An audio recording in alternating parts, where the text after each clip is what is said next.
Ẹ káàbọ̀ sí orí ìkànnì Òwúrọ̀ tí wà lẹ́nu ẹ̀kọ́ àṣírí oríṣiríṣi tí wọ́n táwà ṣe ń ṣe ní pẹ́ẹ́lí tí àwa kò bá rí àwọn àkíyèsí ìjọba wá síbi láti wá sọ. A jẹ́ pé a ti ṣèwádìí tó dáa lórí ẹ̀ ká tó máa sọ owó tó wá jẹ́ pé àkọ́kọ́ ní ìgbà àwọn ilé ẹ̀kẹ́ kọ́mẹ̀tì subscribe pé ṣe àwọn fídíò ìlú àgbà rẹ̀. Wọ́n fi àkóso jẹ́ ká tu òkun abẹ́. Kò ní dáa káwọn ọmọ ẹ má lè rí nílẹ̀ Yorùbá mọ́ o. Ibi tó ń gbà lọ nìyẹn. Ọ̀rọ̀ Nàìjíríà yìí ká ọ̀rọ̀ presidency Nàìjíríà yìí ká ẹ lára. Débi wípé you are ready to kill all of us Yorùbá people so that you can continue to be president of Nigeria. Ó lè díẹ̀ o. Òun rò láti jẹrin àbí ìjẹta tí wọ́n ti sọ yẹn mọ́ ká. Ṣé òótọ́ ni Bọ́lá sọ pé kán lọ crush àwa? Ká lọ crush àwọn àbúrò wọn, àwọn ẹ̀gbọ́n, àwọn ọmọ àbúrò, àwọn ọmọ ẹ̀gbọ́n tó ń káàkiri tó ń pariwo Yorùbá nation, Yorùbá nation, ká lọ pa gbogbo wọn sọ́nà. Bọ́lá kò tọ́ sí ẹ̀, kò dá bẹ́ẹ̀. Àwọn ọmọdé ti ń sọ burúkú rẹpẹtẹ nípa ẹ láti jẹta yẹn. Mo gbọ́ àwọn fídíò kan láàárọ̀ yìí nígbà tí mo jí, mo fẹ́ lè máa nu ojú, nu omi lójú fún ẹ. The kind of things that your Yoruba people are now saying about you is incredible. It's unbelievable. Ó mà ṣe o. Kí ló wà lọ́rọ̀ Nàìjíríà tó dìmọ́ kankan bí eléyìí? Gbogbo ayé ti gbà pé Nàìjíríà ti túkà. Gbogbo ayé ti gbà má tanra ẹ. Tó bá láwọn tó wà láàrin ẹ around ẹ tí wọ́n ń rí nǹkan jẹ through pé òun ṣe president, má jẹ́ kán tàn ẹ́. Ẹni tí orí olórí bá ṣe ń tàn ojú ẹ̀ kan ló sì fọ́, má jẹ́ kójú ẹ̀ kan yẹn fọ́. Ẹni tí ó bá wá ń tanra ojú ẹ̀ méjèèjì ló fọ́ ẹ̀, má jẹ́ kójú ẹ̀ fọ́. Bọ́lá ibi tó ń bá lọ yóò lé o, ó lé o. Ẹni tó ń rìn tí àwọn tìyá tọmọ tàbúrò tẹ̀gbọ́n tí wọn nílé báyìí ló di ni o, wọn nílé báyìí pé kankan sí ẹ ló di lásán, wọn nílé ṣe o. Ó yẹ iṣẹ́ yóò dáa o.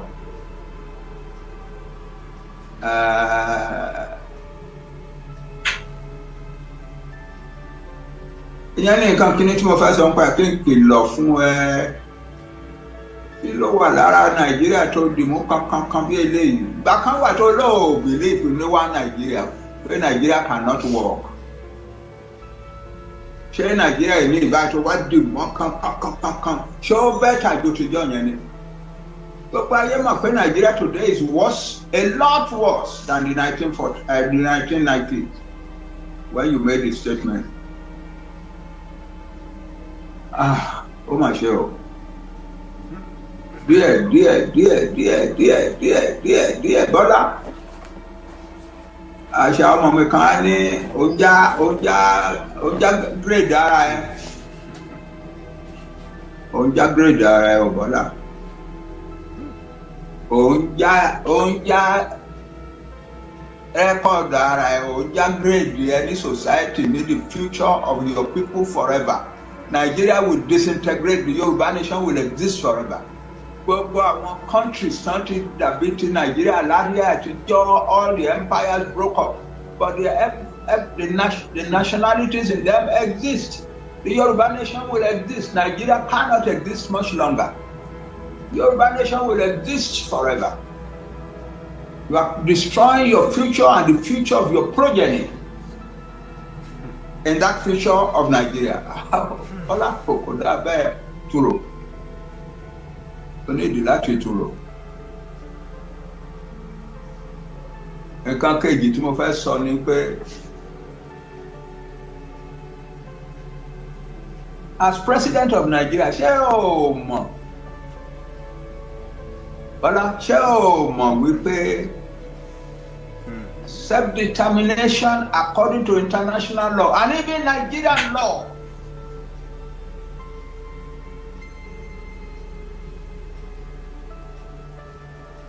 which say that self-determination is an inalienable right of every nation in the world.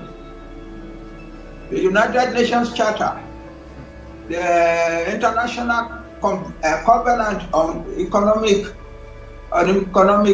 Development, the United Nations Declaration of the Right of Indigenous Peoples, 2007. All of them say every indigenous nation has the right of self-determination. That right they don't owe it to anybody. They owe it to their creator, and nobody can take it away from them. That's what they mean by inalienable. You cannot alienate it. You cannot take it away from them. Yeah, and this. But what one set out to me is every indigenous people has the right of self-determination, and because of that right, they are free to determine their political status in the world and their own system of economic development. Yeah, Ohun Bola, as president of Nigeria, even Buhari, Buhari Tamama sọ pé a lè máa ka Buhari well in intellectual growth and sophistication. A gbọ́dọ̀ máa ka Buhari mọ́ ẹ̀. Buhari tá a gbọ́dọ̀ máa kà mọ́ ẹ̀ yẹn, ó smart enough láti dìde ní United Nations General Assembly. Ó lóun mọ̀ òun dẹ̀ gbà wípé the right of self-determination is an inalienable right of all peoples in the world. That it is even immoral to withhold a people's self-determination from them if they demand it. Nígbà táwọn èèyàn wá bẹ̀rẹ̀ lọ́wọ́ pé àwọn kan tó ń jẹ́ Biafra nílùú ẹ̀ tán pariwo pé àwọn fẹ́ self-determination, what about them then? Only problem àwọn wọ̀nyẹn ni wípé wọn ò ṣe peacefully. United Nations law yẹn sọ pé wọn gbọ́dọ̀ ṣe peacefully. Wọn ò ṣe tiwọn peacefully. If they will go back and go and pursue their self-determination quest by peaceful means through a peaceful organization, then Ohun as president of Nigeria, I will have a duty to sit with them and negotiate with them. Yeah. Also, ìwọ́n tí ẹ báyìí wá sọ wípé rárá self-determination is a crime. Gbogbo àwọn tó bá ń ṣe ẹ lọ pa wọ́n sọnù, ẹ lọ crush wọn. Àbá kí ló dé, kí ló ń gbádùn tó bẹ́ẹ̀ lóde ọ̀rọ̀ Nàìjíríà ló fi lè máa já grade ara ẹgbẹ́ eléyìí. Wọ́n á bèèrè ẹgbẹ́ ẹni tí ò tiẹ̀ lọ sí school rí tí ò mọ nǹkan kan tí ò mọ̀ nípa ayé, and yes, you have reason to be the president of a whole country and you don't know what is happening in the world. Ó mà ṣe o. Ó mà ṣe o. Buhari ní I know and I accept. Before the United Nations General Assembly, I know and accept that the right of self-determination is an inalienable right of every people in the world. That it is even immoral to deny a people their self-determination if they demand it, if they want it. And that, but I'm very question, tó bá jẹ́ pé àwọn tẹ́ ẹ̀ sọ yẹn tán bá lọ ń ṣe peacefully through a peaceful organization, then the Nigerian state will be obliged to sit down with them and negotiate with them. And the president already, Buhari, ìwọ ló sọ di president.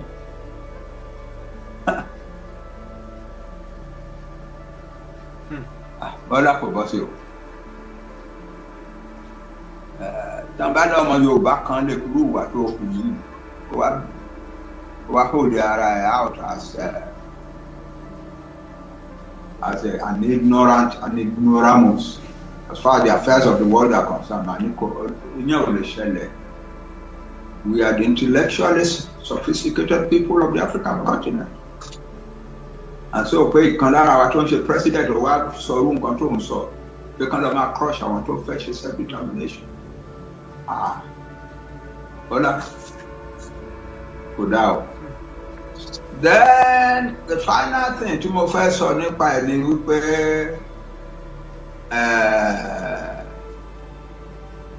wípé mo fẹ́ ránṣẹ́ sí àwọn ọmọ wa gbogbo ọmọ Yorùbá.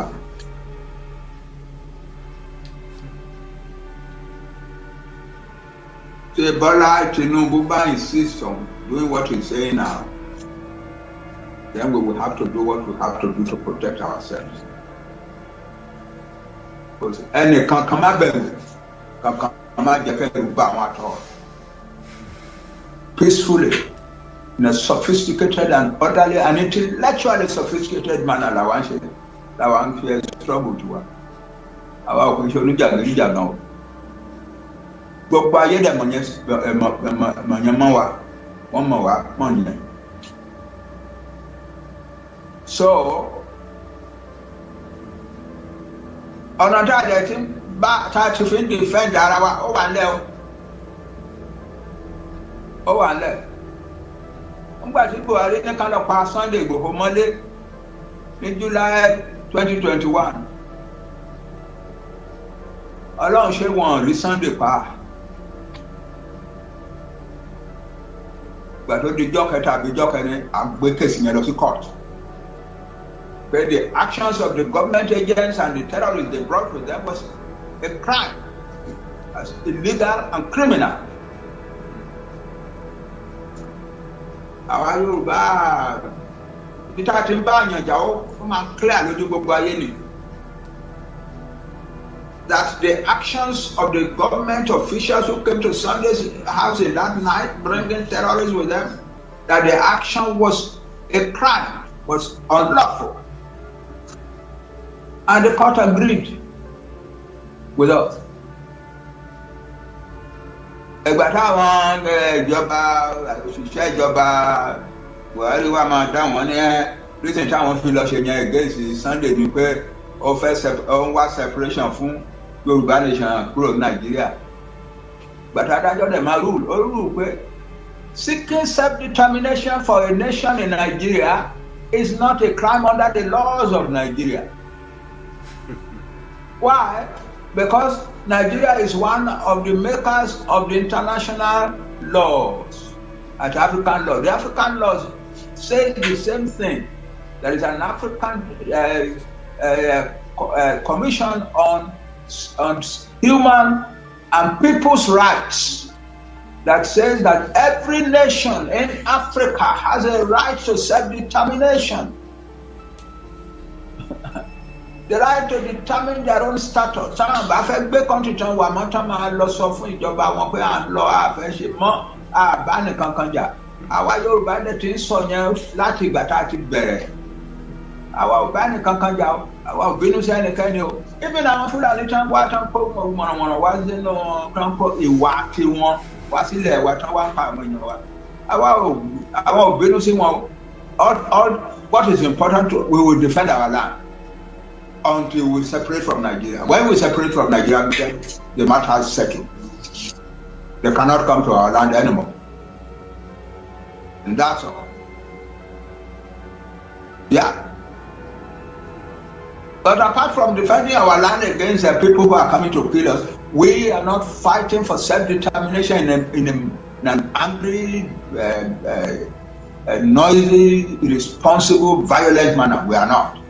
We are fighting. So, ìjọba Buhari lọ sí kọ́ọ̀tù àwọn ènìyàn n'Íbàdàn.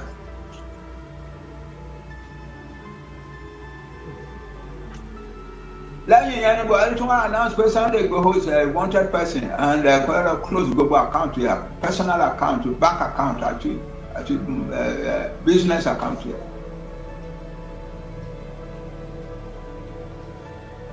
And the way things are going now, we are going to take Tinubu to court over those accounts.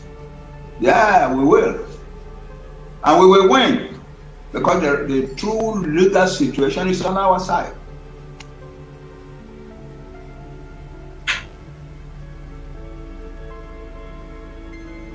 Then Buhari wa ní kí gọ́ọ̀mẹ̀ntì Benin Republic kó arrest Sunday kó transfer fún wọn. But the courts in Benin Republic tá a tètè gbà yàn gbà. Alẹ́ ẹjọ́ tán mú Sunday la gba lọ́ọ̀yà mọ́jú. Lọ́ọ̀yà yẹn bẹ̀rẹ̀ sí ṣe iṣẹ́ lórí kéèsì Sunday that night. By the time it was morning, lọ́ọ̀yà yẹn ò make it possible for anybody pé wọ́n máa gbé Sunday lọ sí Nigeria. We are a civilized people, an educated people. You can't treat us in any shabby manner. The laws exist and the courts exist. And we will use the power of the courts and the power of our intellect to defeat your purposes. Yeah.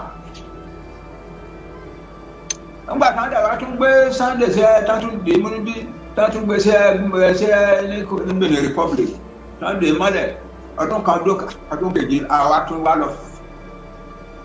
lọ sue ìjọba Benin Republic. Ọ̀pọ̀lọpọ̀ ọdún àfẹ́ máa sọ torí ọ̀rẹ́ wa làwọn Benin Republic. A lọ sue wọn ní ECOWAS court. And ECOWAS said yes you are right.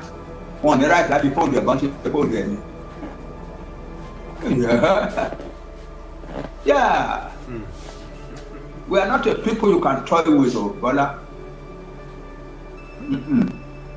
Bàbá lẹ́ni tó sọ fún ẹ pé torí pé a fẹ́ support a fẹ́ win kó bá lè win election lọ fìyà jẹ àwọn èèyàn ẹ sọ fún wọn lọ́hùn wípé àwọn tí a ní kí n lọ fìyà jẹ yẹn wọ́n ṣòro fìyà jẹ o.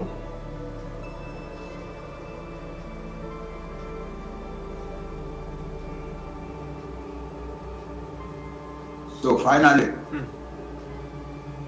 finally, mo fẹ́ sọ fún èèyàn ọmọ mi, gbogbo ọmọ Yorùbá, gbogbo ọmọ Yorùbá, ẹ má bẹ̀rù kankan, ẹ má bẹ̀rù Tinubu àti ìjọba ẹ̀. Tí ọlọ́pàá kan bá handle ẹni Yorùbá bọ̀ now from now on, tí ọlọ́pàá kan bá handle ọmọ Yorùbá kankan in any rough manner over the fact pé torí ọlọ́pàá rí ẹwọ singlet Yorùbá nation àbí pé ó gbé flag Yorùbá nation dání ní títì àbí pé òun ṣe kìnìún kan láì báyàn kankan jà láì ṣe pé ọlọ́pàá kan wá mú ẹ we will drag that policeman not only to Nigerian court but to international criminal court. Mo gbàgbé mi ò sọ fún yín ara àwọn tó sábà ń dá Buhari a ní case against wọn níwájú international criminal court àwọn generals wọn nǹkan yes we have a case before the international criminal court and international criminal court sọ fún wa pé àwọn tó investigate the case wa. All that we pray there is truth in what we are saying. So very soon they will tell us when the case will start. We will use the court against you. Brother, wọn kì í ṣe ọmọ ìyá ìyàn yẹn o. Ó lè ṣẹ̀gbọ́n wa yẹn o. Ó lè ṣàbúrò wa yẹn o. Ó lè ṣèyàn wa yẹn o. If you want to treat us like animals, we will fight you with the power of civilization and the law. Yeah. We are civilized. So ẹ̀yin ọmọ tí a ń pariwo káàkiri Yorùbá nation now all looking back. Ẹ máa pariwo ní àwọn agbóhùn nǹkan tó máa ṣe. Another thing tí mo fẹ́ tó sọ fún Bọ́lá láti òkè ṣe fún àwọn ọmọ wa nìyí. Ǹjẹ́ Bọ́lá ǹjọ́ ṣó mọ̀ pé àwọn Boko Haram ló kún nínú àmì lẹ́yìn ṣó gbogbo ayé ló mọ̀ yẹn ọmọ kékeré tó ń lọ sí skul ní Nàìjíríà mọ̀ pé àwọn Boko Haram wà ní àmì gbogbo èèyàn ló mọ̀ àbí president wa ò mọ̀ yẹn ẹni tó ṣáájú ẹ̀ as president ló kó wọn wọ bẹ́ẹ̀ tó ní wọ́n ti repent tó ní wọ́n ní right láti wà installed as legally correct citizens. tó kó wọn síbẹ̀ tí wọ́n ti wá sabotage àmì wọn láti jọ yẹn tí àmì yẹn ò lágbára má against terrorists because àwọn èèyàn wọn ló wà nínú àmì yẹn tán ní kó lọ máa bá terrorists jà àwọn terrorists ló wà nínú àmì tán ní kó lọ máa bá terrorists jà kò lè ṣiṣẹ́ kò síbi tán ti ń pàdé ara báyìí tí ò kì í ṣe àwọn terrorists ló ń wìn. wọ́n máa pa Nigerian soldier wọ́n máa kó àwọn kan lọ in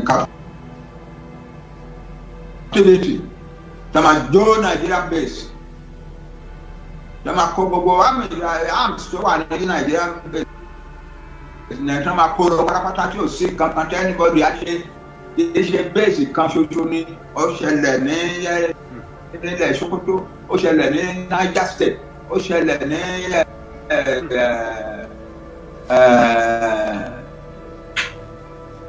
ó ṣẹlẹ̀ ní ọ̀pọ̀lọpọ̀ bí ní òrántí báyìí tó jẹ́ pé tí àmì Nàìjíríà àti sójà àmì Nàìjíríà àti àwọn Boko Haram àtàwọn ISIS àti àwọn kiri gbogbo tí wọ́n bá pàdé àwọn terrorists ló ń win báyìí àwọn sójà ti wà lè win against wọn. Why? Not because our boys who are in the army are not competent people, but because you have sabotaged their effort by putting among them terrorists. So our terrorists yẹn ló wá fún ní ọlá àwọn terrorists inú Nigeria ló wá fún ní authority, my authority, I authorize to go crush your own people in Yoruba land. Àwọn terrorists tó wà tẹ iná wọn tán wáyé kan lè wọlé Yorùbá ká wá crush wa tí wọn lè wá ìwọ wá ń fún wọn ní authority báyìí pé kọ́ máa lọ crush wa. I can't believe it is you anymore, brother. I can't. If these things don't mean anything to you, then why should we continue to treat you as our brother? So we treat you as President of Nigeria. If anything happens to any of us, we will take you to the International Criminal Court. It's as simple as that. Meanwhile, what they're doing. Because what they're doing is totally legitimate and legal. They're going around looking at kind of noise that young people like to make. Yoruba self-determination.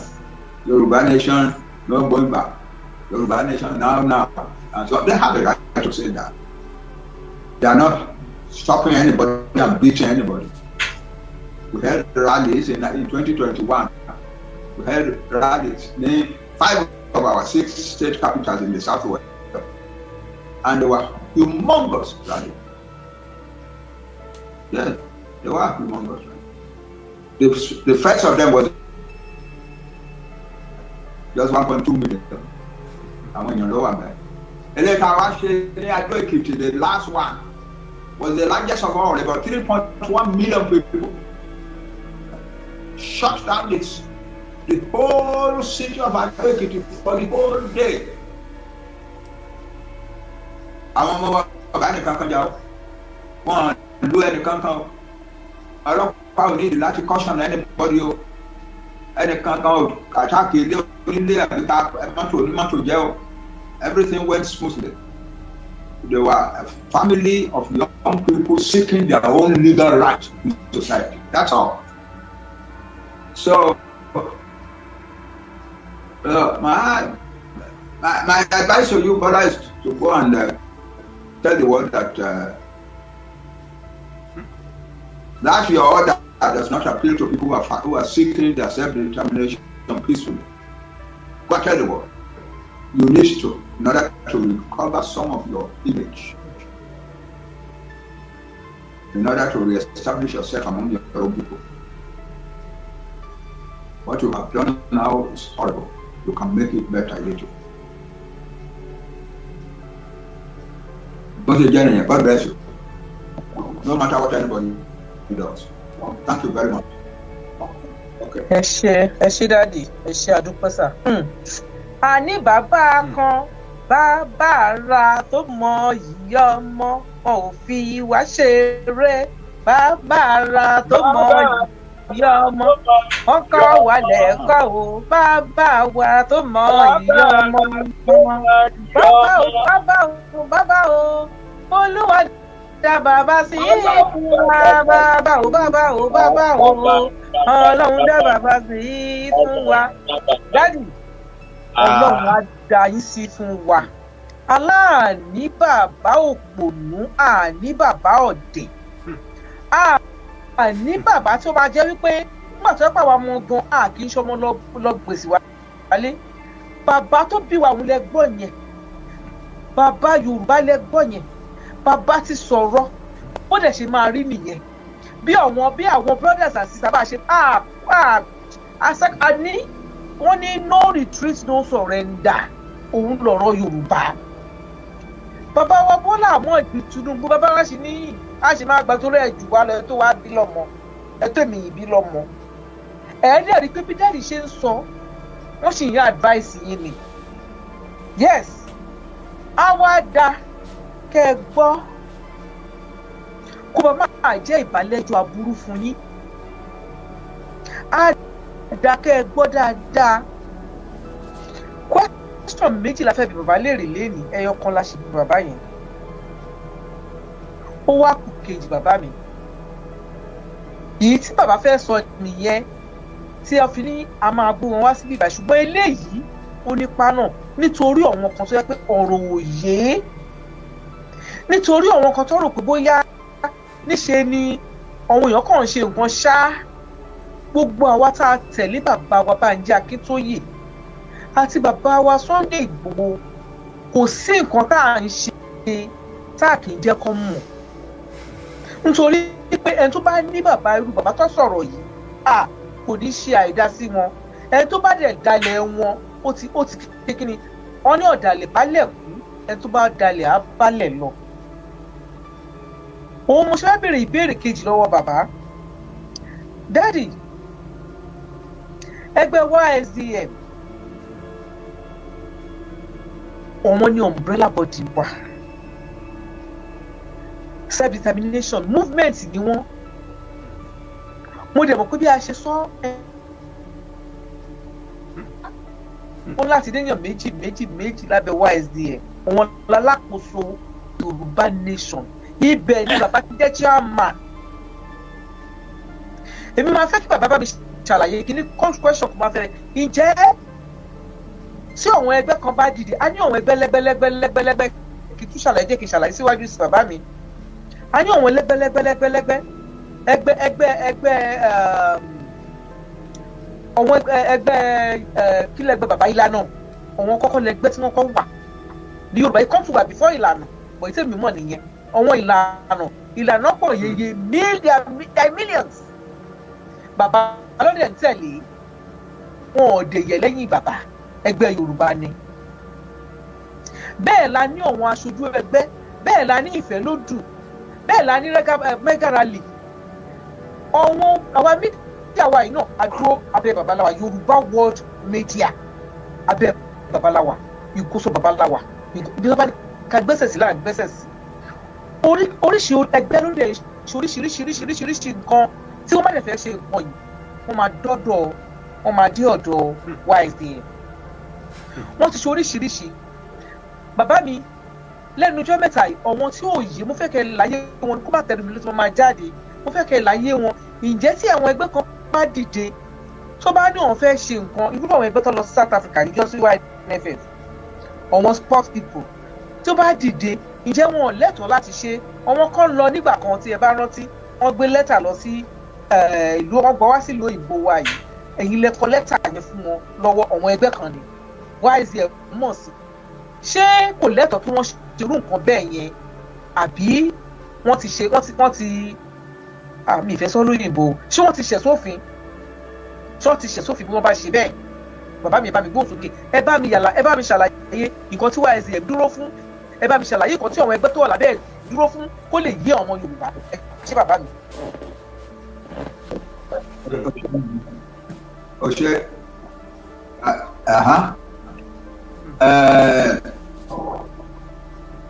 mo dẹ̀ ti sọ kínní náà rí o ọ̀dà a lè gbàgbé we are human beings we can forget things.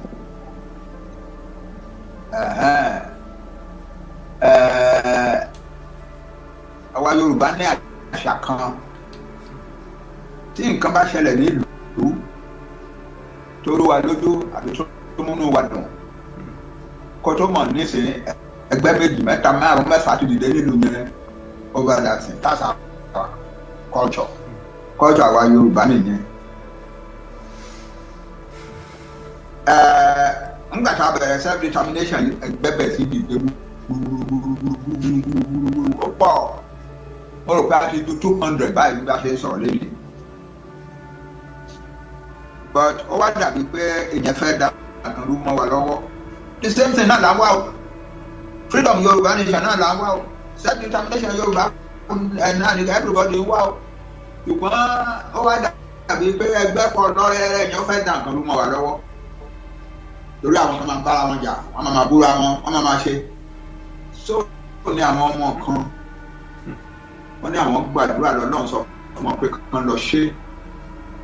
Wípé ẹ lọ sọ fáwọn èèyàn yín, ẹ lọ sọ fáwọn leaders ẹgbẹ́ yín tẹ́rẹ́rẹ́ ó yẹ kán lè parapọ̀ kán jọ fi ṣẹ́ pọ̀. Ní wọ́n bẹ̀ sí pé pàdé. Wẹ́ àwọn tá a jẹ́ leader ẹgbẹ́ oríṣiríṣi èmi ń gbà ẹ mọ̀ pé èmi ni leader ìlànà. Mo lọ represent ìlànà nípàdé yìí. A ṣe pàdé yẹn títí at some point ọmọ kan dìde bẹ́ẹ̀ ó ní wọ́n ẹ̀ka tó rọ̀ fún dáa ká máa fi solve the problem with.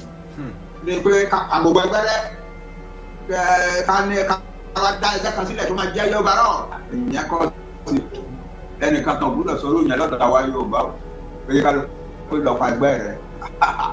Ìyẹn kọ́ sí ìbínú àti ìjà for weeks. Bọ̀dúngbà tó yá àtúnpà yẹn mọ́lẹ̀. Ìgbà ẹni idea wá wá pé ká create a collaborative movement at the top. Tí gbogbo organization wa máa belong to organization wa pátápátá náà máa belong to tó máa wà bẹ́ẹ̀. Tó máa ní representative tó máa wá síbẹ̀ wá ṣe ìpàdé máa decide kátà wa Yorùbá bá fẹ́. Ebi tí ọ̀rọ̀ YSDM ti dìde yẹn Yorùbá self-determination movement is not an organization, it's a movement.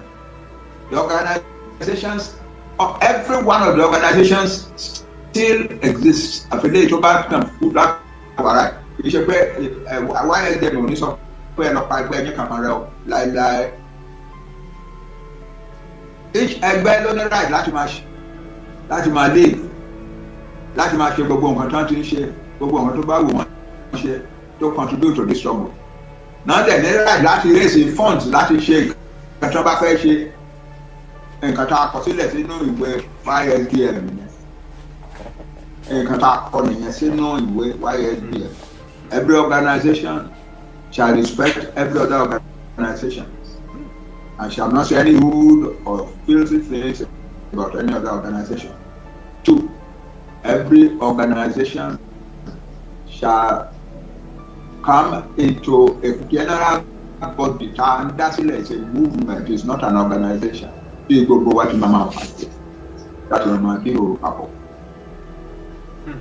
Thirdly, every organization don't like that much law, come and shake, can't shake law, come and can't release a whole lot of shake, can't shake. No, nobody, no, òfin YSDM sọ pé ìlànà any other organization kò lè ṣe nǹkan tẹ́ bá fẹ́ ṣe. YSDM lágbára láti sọ fún mi pé má ṣe nǹkan tẹ́ bá fẹ́ ṣe.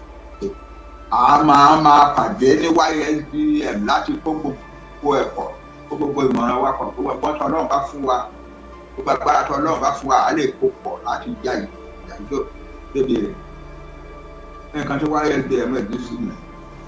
So any organization tó bá tẹ́ anybody bá sọ pé ẹ fẹ́ ṣe kí ní ká lè ṣe rárá o.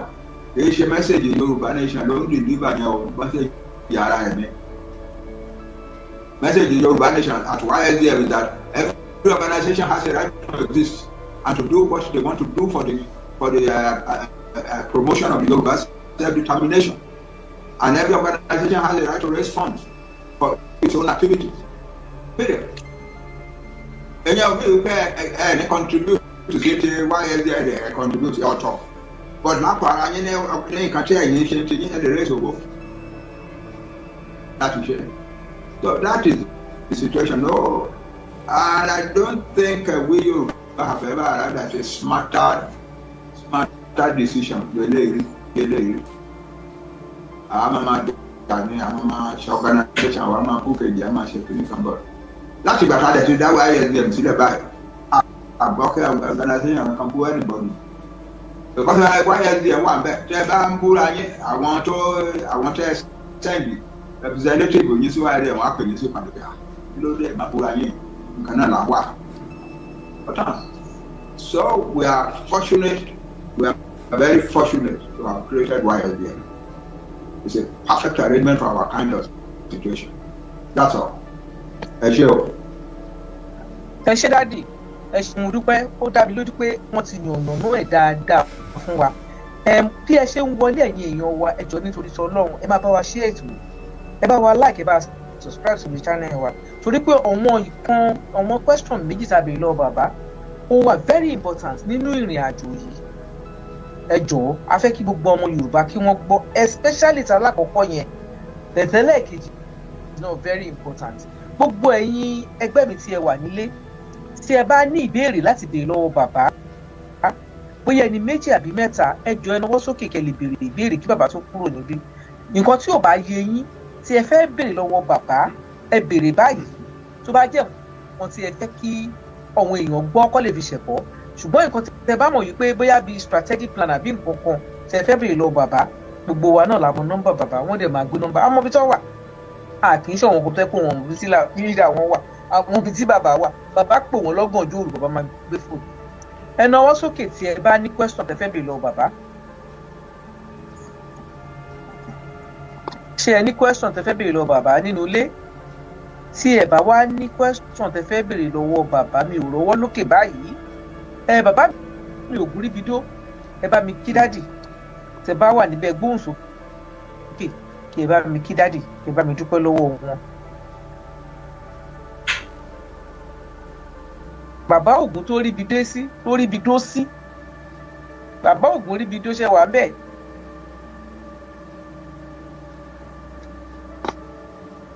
Bàbá Ògún rí bidó. Ẹ má bínú mọ́ ọ̀bùn mi. Mo kí gbogbo ilé ẹ kálẹ̀ káàsán ẹ káàárọ̀ ẹ kú ìyálẹ̀ ta níbikíbi tí ẹ ti ń gbọ́ wa. Ní agbára àṣẹ Ọlọ́run àmàrí yípa o, ẹ̀yin náà lágbára àṣẹ Ọlọ́run àní fi ṣàwátì. Dájú wa ẹ káàbọ̀ ẹ kú gbogbo ìgbà o. Ìgbà yẹn adalẹ̀ fún wa o lágbára àṣẹ Ọlọ́run. Gẹ́gẹ́ bí àwọn ọmọ yín iṣu wa á túbọ̀ máa jiná fún yín jẹ o lágbára àṣẹ Ọlọ́run. Ní àìsàn ò ní ṣe ní agbára àṣẹ Ọlọ́run. Àwọn alálẹ̀ Yorùbá tó ń rán yín níṣẹ́ wọn ní padà lẹ́yìn yín o lágbára àṣẹ Ọlọ́run. Gbogbo àwọn ọ̀tá ilẹ̀ Yorùbá, gbogbo àwọn ọ̀tá yín lágbára Ọlọ́run, wọ́n á gba ìdájọ́ Ọlọ́run torí pé Ọlọ́run ló gbéṣẹ́ ìdí lọ́wọ́. Ó dẹ̀ pé bó ṣe kẹṣẹ́ lẹ̀ ṣe, ẹ dẹ̀ máa ń sọ gbogbo ìgbà pé ẹ̀yin èèyàn wa ẹ má tàjẹ̀ sílẹ̀ o, ẹ má fa wàhálà o nítorí pé ìran Yorùbá kì í ṣe bẹ́ẹ̀ o. Tá a bá dẹ̀ wo ìyàwó tí ń jà àwọn Yorùbá látọjọ́ ẹ lóòótọ́, àgbọ̀ níbi kan rí pé Yorùbá nation self-determination movement tó bóyá ata ẹ̀jẹ̀ sílẹ̀ níbi kankan. So bàbá leadership quality yín òun ló fún wa ní oore ọ̀fẹ́ ta nílò ní agbára Ọlọ́run. Èṣù oníjà padà lẹ́yìn yín o, ọ̀tá ọ̀jẹ̀ ní rẹ̀ yín ní agbára àṣẹ Ọlọ́run. Adúpẹ́ lọ́wọ́ yín náà bàbá ẹ káàbọ̀ ẹ kú gbogbo ìgbà o, gbogbo ìgbà láàyè kò ní já lásán ní agbára àṣẹ Ọlọ́run. Ọmọ Yorùbá àwọn alálẹ̀ Yorùbá wọn ayọ̀ àpò ní oko ẹrú, àwa náà á lè yé níyàn, àwa náà á lè jẹ́ kí gbogbo àgbáyé mọ̀ wípé àwa ní ìmọ́lẹ̀ ògo adúláwọ̀.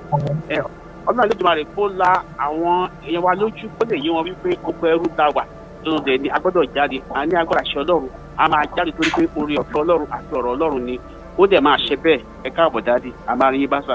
Ẹ̀yin ẹgbẹ́ mi mo kí yín o, ẹ pẹ̀lẹ́ kú àtàárọ̀, ẹ ṣeun ọ̀tá dúró tì.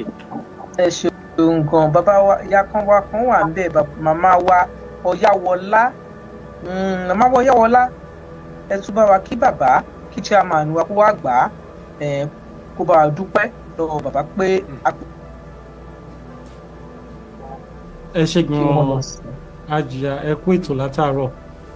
A fi àsìkò yìí a fi ń dúpẹ́ lọ́wọ́ bàbá wa Professor Adébánjí Akíntóyè. Ẹ kú ọ̀rọ̀ ọmọ, ẹ kú ọ̀rọ̀ ilẹ̀ Yorùbá. Lágbára Elédùmarè, gbogbo làálàá kòókò jọ̀jọ̀n, gbogbo èròǹgbà yín lórí ilẹ̀ Yorùbá kò ní já sásán lágbára Elédùmarè. Nígbà tí a bá máa na àsíá Yorùbá nation sókè, ẹ máa wà láàyè yín ni ẹ máa ti rí àsíá yẹn. Ó ń ṣe lẹ́yìn yín ní agbára Elédùmarè. Ọlọ́run á jẹ́ kẹ́ rí, torí pé Moses ò délẹ̀ ìlérí, ẹ̀yin máa délẹ̀ ìlérí lágbára Ọlọ́run. Ẹ tún kọjá ilẹ̀ ìlérí. Ẹ wá tó gbogbo àwa tí à ń tẹ̀lé yín lẹ́yìn, ẹ wá tọ́ wa sọ́nà bí a ṣe máa ṣe ìjọba wa tí kò ní dàbí ti orílẹ̀-èdè location 419. Bàbá, ẹ ṣé gan, ẹ kú ìdìde, àgbà yín á dalẹ̀ fún wa. Thank you very much for coming to Yoruba World Media. Ẹ ṣé gan sir, God bless you. Ẹ ṣeun dádì, ẹ ṣeun gan sir dádì, ẹ bá wa ṣe ìgbìyànjú fún ọmọ Yorùbá kẹ́ tó máa lọ. Ẹ ṣeun gan sir dádì, ẹ bá wa kí gbogbo. Iṣẹ́ náà ń lọ dáadáa. Lọ́nà kan nàbẹ́ á máa wáyé kí wá máa ròyìn fún yín lẹ́ẹ̀kọ̀ọ̀kan bí eléyìí. Àwọn kan tó mọ̀ nípa ọ̀rọ̀ owó àgbà báyìí ọmọ kankan pa ẹ̀. Wọ́n ti ṣètò owó bá jáde lórí kúrò ní Nàìjíríà lé ní àárọ̀ láwọ́ ara wa la máa náà. Àwọn tó mọ̀ nípa ọ̀rọ̀ passport tó bá ṣe diplomatic passport tó ti rẹ́dí o. Wọ́n jáde kúrò Nàìjíríà lẹ́ni àwọn àìfà tó bá dá ní wa tó fẹ́ sọ pé òun ò ṣe Nàìjíríà mọ́ pé Yorùbá ó lè lo diplomatic passport yẹn for now. And then language wa ti rẹ́dí. Immediately tá a bá declare country wa lé ní àárọ̀ ọjọ́ kejìlá máa ma bẹ̀rẹ̀ language wa ẹ jẹ́ kí wá time jẹ́ wá ìròyìn yẹn fún yín lọ́tọ̀. Mo kí yín. Yes, sir. Everything is working well for us. Everything is going our way. Ẹ ṣeun dádì, ẹ jẹ́ ká yọ̀ǹda yín, ẹ ṣé dádì, àní wá yín tì lágbára Ọlọ́run, àwa náà ò ní já lẹ́yìn yín lágbára Ọlọ́run, iṣu ọmọ á túbọ̀ jiná fún yín jẹ, kò ní jó yín lẹ́nu. Ẹ ṣeun gan sà. Wọ́n ń kí yín nínú ilé, gbogbo wọn náà ló ń kí yín nínú ilé pé ẹ ṣé dádì, gbogbo ọmọ Yorùbá ń kí yín ní mẹ́sàn-án ní mẹ́wàá ni wọ́n ń kí yín. Ẹ ṣé gan sà.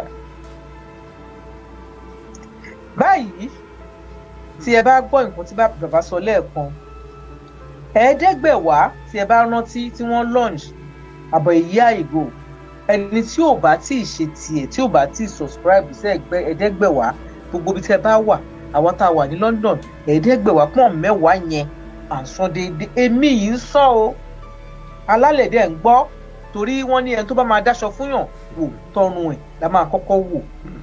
Èmi ń sọ, alálẹ̀ dẹ̀ ń gbọ́ mi, Ọlọ́run dẹ̀ ń gbọ́ mi. Ẹ jọ̀ọ́ nítorí tọlọ́run ọba, gbogbo àwa tá a bá wà ní ìlú òyìnbó, ẹ lọ san tí ẹ̀ẹ́dẹ́gbẹ̀wá.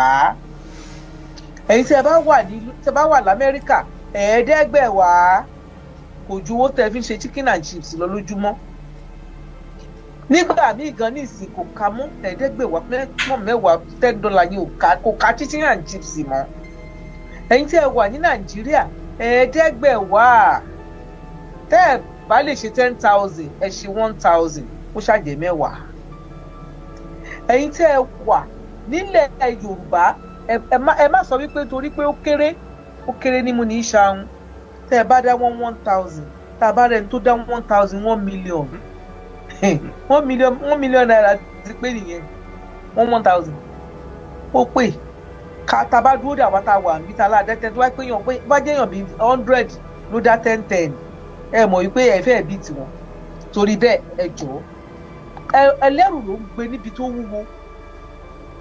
Ẹlẹ́rù ló ń gbé ní àmọ́pá àtàwọn àǹtà náà ẹlẹ́rù, ṣùgbọ́n díẹ̀ ní ti dé ìbejì nínú kinní kan o. Ẹ jọ̀ọ́ nítorí tọlọ́run ọba, ẹ má fi ẹ̀ẹ́dẹ́gbẹ̀wá ẹ má fi ṣeré. Dẹ̀ ní ìwé bàbá, mo kàn máa flash ẹ̀ ní ìwé bàbá. Torí pé wọ́n sọ wípé a tún ń tajà lórí ìkànnì, wọ́n ló tún pẹ̀lú nǹkan tí wọ́n ṣe gbé Yorùbá World Media lọ. Oríṣiríṣi mo dẹ̀ pọ́n àwọn èèyàn ń tajà lóríṣiríṣi tó fi ń wọ̀n wọn ò dẹ̀ gbé program wọn lọ. Pọ̀ ọ̀rọ̀ bàbá ó ń ta wọ́n lára, ìwé bàbá ó ń bí wọn nínú. Ìwé bàbá yẹn di Yorùbá people ni, ó sì kù 3. olóríire mẹ́ta tó wá máa rà lẹ́yìn ìyẹn mi ò rò pé ìtọ́ tún máa ṣe ó di 6 months wọ́n ń print ẹ̀ bọ̀ but mi ò lè rí nǹkan kan gbà báyìí lọ́wọ́lọ́wọ́ báyìí á sì tóṣù bíi 4-5 so nítorí bẹ́ẹ̀ ìwé bàbá kù mẹ́ta o the Yorùbá people ó kù mẹ́ta 900 pages ní ọdún méjì ni bàbá fi kọ́ gbogbo nǹkan tẹ́ bá fẹ́ mọ̀ nípa Yorùbá ó wà nínú ẹ̀ kí n tó gbàgbé chairman wa ìjọ nítorí tí Ọlọ́run ọba mo gúgù ẹ̀ Buhari in United Nations a fẹ́ speech tí Buhari sọ yẹn a máa treat ẹ̀ níjọ́ Saturday Buhari in United Nations mo rí ó pọ̀ rẹpẹtẹ mi ìwà mọ̀ ètò tí ẹ ń bẹ̀ ṣùgbọ́n màá wò ó tí n bá lè rí speech yẹn tá a bá lè rí yọ tí Buhari bá ń sọ wípé self determination tó lọ sọ lọ́hùn yẹn tó dẹ̀ ní tá a bá sọ tó bá sọ dáadáa gbogbo gbà yẹn àwa kò tí ì tóbi tọ̀ ọmọ Yíbò ọmọ Yíbò lọ ṣe oríṣiríṣi àfìgbà kan jà náà nígbà tá a ti bẹ̀rẹ̀ tiwa a dẹ̀ ti kọjá ibi tó dé bẹ́ẹ̀ bá mọ̀ nítorí pé asúré tètè ò ní kọjá alé ni arìn gbẹ̀rẹ̀ kò ní sùn lẹ́bàá ọ̀nà tẹ́ bá dẹ̀ gbọ́ ọmọ ọlọ́gbọ́n ni Yorùbá ọmọ ọlọ́gbọ́n ni wà a dẹ̀ máa débi tá à ń lọ lágbára Ọlọ́run báyìí mo máa fẹ́ kí ọ̀wọ́n tí wọ́n wà nínú ilé kí wọ́n bá wa dá sí chairman wa ìjọ kọ sílẹ̀ o Buhari in United Nations a fẹ́ gbọ́ ọ̀rọ̀ yẹn ká treat ẹ̀ chairman wa ẹjọ́ ọ̀wọ́n tó bá wà nínú ilé ẹ bá wa dá sí ọ̀rọ̀ báyìí Lady K ìfẹ́ olúwa ẹni tí n bá pè lénìí tí ò bá dá mi lóhùn láti ẹ̀ ti sọ̀rọ̀ kan àbí méjì kò ní dùn mọ́ mi nínú o torí nǹkan tí bàbá sọ ọ̀rọ̀ tó dáa ni bàbá sọ òun Lady K ìfẹ́ olúwa ẹ bá gbóhùn sókè lẹ́yìn yẹn kó kan àkàlàmọ̀gbìn mo fẹ́ ká sọ̀rọ̀ 2 minutes ká sọ̀rọ̀ nípa nǹkan tí Tinubu sọ yẹn ẹ bá mi ṣe bẹ́ẹ̀ ẹ jọ̀ọ́ Lady K ìfẹ́ olúwa ni mo kọ́kọ́ pè lẹ́yìn yẹn àkàlàmọ̀gbìn ẹ bá mi ṣí ohùn kẹ́ sọ̀rọ̀ tẹ́ ẹ bá lè ṣíjú ẹ ṣó àti pé kò ní dákẹ́ máa wá sí studio ní Yorùbá World Media kí a pọ̀ bí báyìí a pọ̀ lénìí mo lè dárúkọ gbọ́ àwọn tá a wà ń bí ká má wàá ṣíjú kò ní da ṣó ti yé yín chairman wa wà ń bí àkàlàgbọ̀n wà ń bí bàbá Ògúnríbidó Lady K Mass B Mama Yawọlé Prince Obas bàbá Èkìtì àti màmá wa ọmọ Ọbásanjọ́ a wà ń bí tá a bá ti ń pè yẹn máa ṣíjú kẹ́ máa sọ̀rọ̀ ni sọ̀rọ̀ ni yín ẹ lè wá kí a má wàá gbóhùn lẹ́nu yín ó yá Lady K gbóhùn sókè mò ń gbọ́ o another 1 minute Lady K tó bá ti lẹ́nu gbóhùn sókè tó ṣe ìyá mi. ẹ ṣeun gan ni ìyá mi ẹ ṣé mo dúpẹ́ o Ọlọ́run á jẹ́ ká rí yín pẹ́ àgbáyé á túbọ̀ dalẹ̀.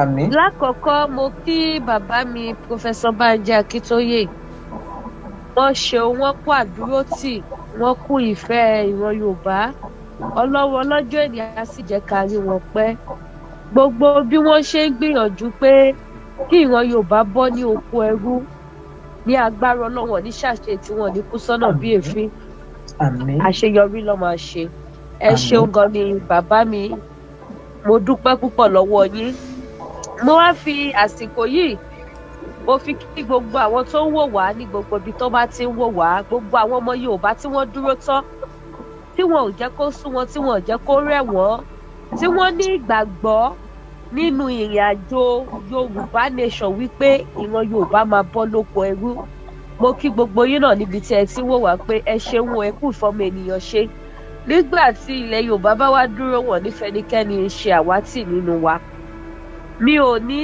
ọ̀rọ̀ púpọ̀ náà láti sọ ju wípé kí n kàn dúpẹ́ bí mo ṣe dúpẹ́ iná lọ ni kí n dẹ̀ tún fi àfikún wípé gbogbo àwa tí à ń ṣe iṣẹ́ yìí ẹ má jẹ́ kó sú ẹ má jẹ́ kó rẹwà ọ̀pọ̀lọpọ̀ ọ̀rọ̀ náà ni bàbá wa ti bá wa sọ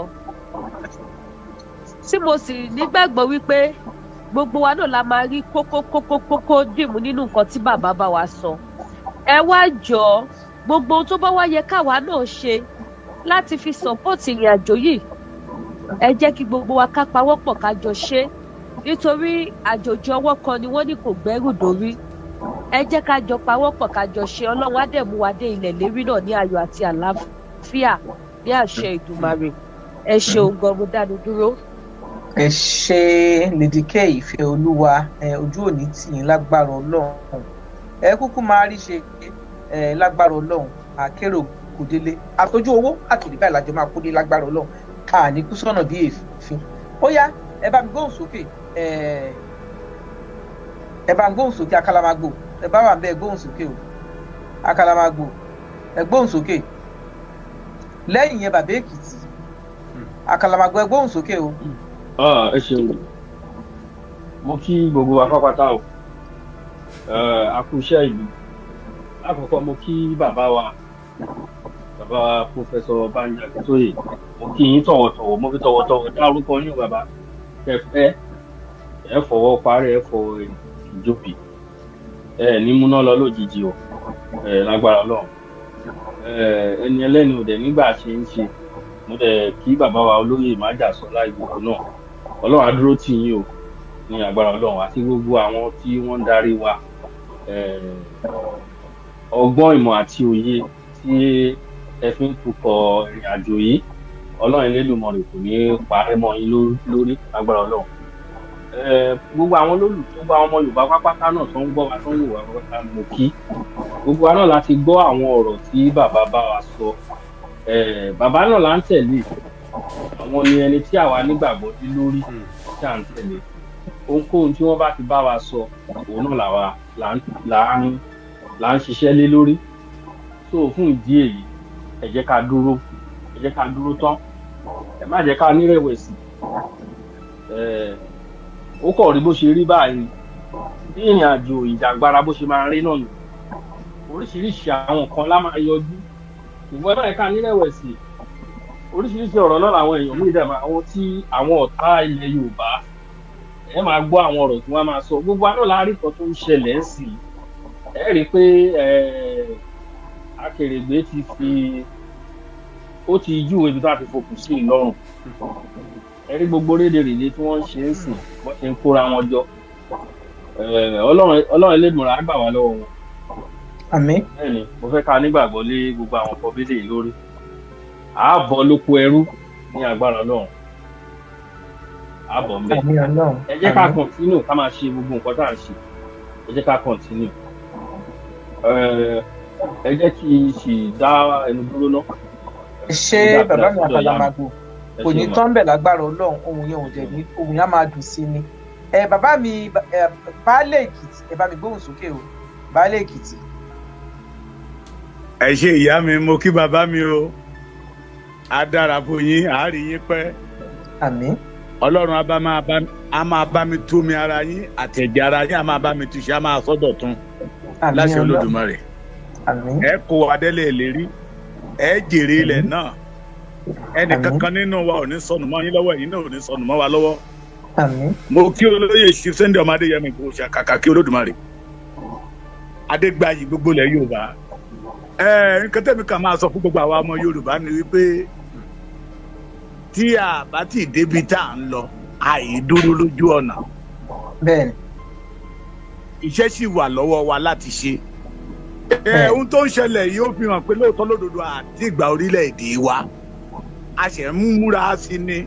A ò gbẹ́dọ̀ jẹ́ oṣù wa, kò dẹ̀ gbẹ́dọ̀ rẹ̀ wá. Torí láàárín ọ̀tá ni Yorùbá wà. Láàárín ọ̀tá, ẹni bá dẹ̀ wà láàárín ọ̀tá gbẹ́dọ̀ wà extraordinary careful, kó dẹ̀ jáfẹ́fẹ́, kó má dẹ̀ jẹ́ kórè o. Ìran Yorùbá ní ìkórìtà tá a wà yìí, a gbẹ́dọ̀ gbá ìrẹ̀wẹ̀sì láàyè torí èní kọ́, torí ọ̀la wa ni. Wọ́n fẹ́ pa ìran Yorùbá run ni, àwa la máa sọ pé no. Ohun rere dẹ̀rẹ́ kì í fẹ́ kán ṣe òun bọ̀rọ̀, ènìyàn ló máa ti pinnu lọ́kàn ẹ̀ pé mo fẹ́ ṣe rere.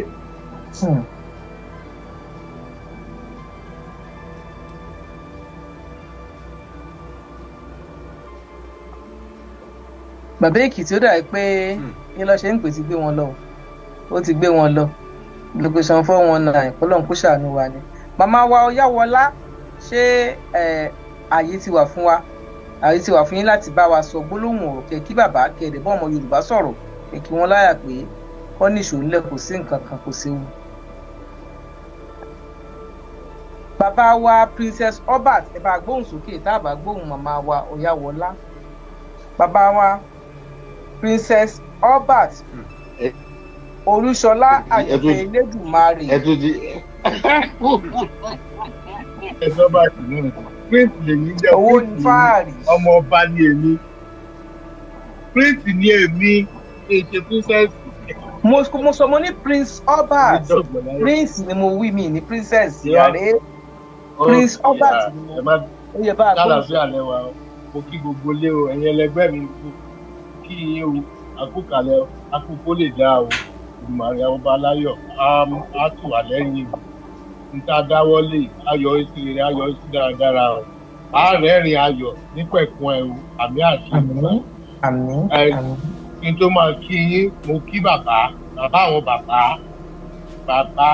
tá a gbé yọgọ bàbá a máa dúpẹ́ lọ́wọ́ ẹ̀ ọlọ́run ọba tó fún wa ní bàbá Adébánjí Akíntóyè adúpẹ́ ayọ̀ ọ́ o adúpẹ́ lọ́wọ́ ẹ̀ o bàbá ẹ̀mí yá gùn kọrin kése o ẹ̀ ní sọ́kú mọ́ wa lójú ẹ máa dàgbà jù báyìí lẹ́ láti ìgbìmọ̀ rẹ̀ ìgbà ọdún kan ni o lágbọ́rọ̀ ọlọ́run ànífúra wa ṣàwátì o àtẹ̀yìn àtàwọn tá a jẹ́ àwọn ọmọ yín ànífẹ́nikẹ́ni nínú gbogbo ara wa ànífúra wa ṣàwátì bàbá. Bàbá mo wá tún yàgà mo kí bàbá mi olóyè Adéníyì ọmọ Adéyẹmọ Ìgbòho bàbá tó dáa náà nìyẹn òòṣà irúnmọlẹ̀ ní a pè ní irúnmọlẹ̀ lèmi máa ń pè é. Ẹ ṣé o bàbá mi ẹ ṣé ẹ kú àdúrótì o Èdùmàrè á fọwọ́ ìgbà ẹkẹ ló ń fọwọ́ ti lé wọ́n á fọwọ́ tì wá wọ́n á rọ̀ wá wọ́n á rọ̀gbà yí wa ká á dé èbúté ògo láti Èdùmàrè. Ṣẹ́rí ẹ̀yin ẹlẹgbẹ́ mi ẹ̀yin ọmọ Oòduà ẹ̀yin náà gbọ́ tí bàbá wa sọ o bàbá wa ní pé kẹ́ lọ fọkàn balẹ̀ màá yọ slọ́gánù màá yá slọ́gánù Tinubu lò ẹ lọ fọkàn balẹ̀. kì í ṣe bí ti Tinubu.